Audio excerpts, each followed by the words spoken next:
talk to me about that process of just meeting with everyone and getting that feedback.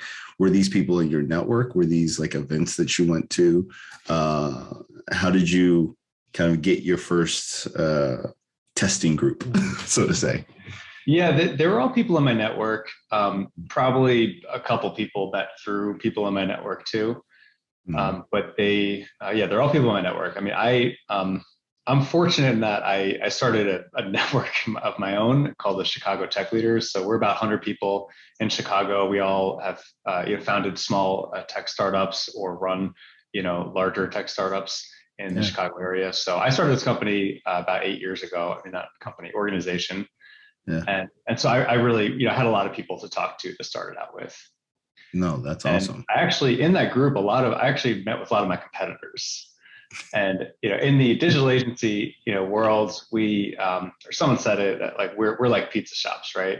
You can have 100 pizza places. They're kind of in competition, but not really, because everyone does it a little bit differently, and really there's just enough demand to go around.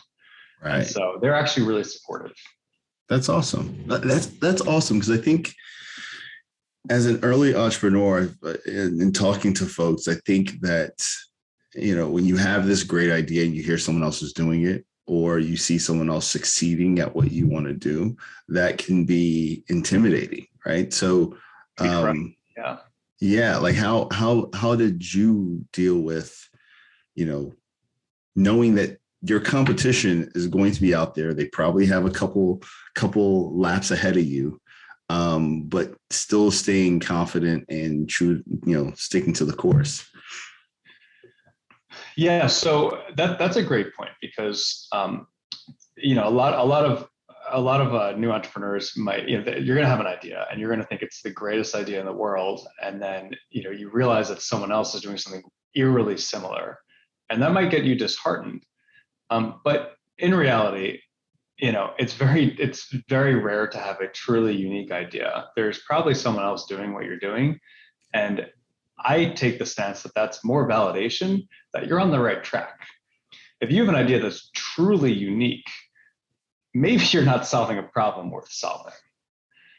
Like Google was not the first search engine, right? Amazon was not the first e-commerce store. Shopify was not the first platform for e-commerce stores. Right. They all copied other companies and just did it with their own unique spin. I had the luxury of being really late in the game as far as like building mobile apps. So I started the company in 2018. So I was copying, others out there.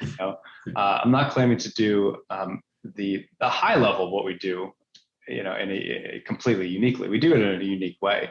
But I didn't come up with the idea to build software for clients. So really, I was just learning, trying to learn from mistakes of how others did it. And I took everything that I knew about how to build software and applied it, to how we do things. So we call it the Fox way. It kind of packages it up, every process that we have to build software in a modern way.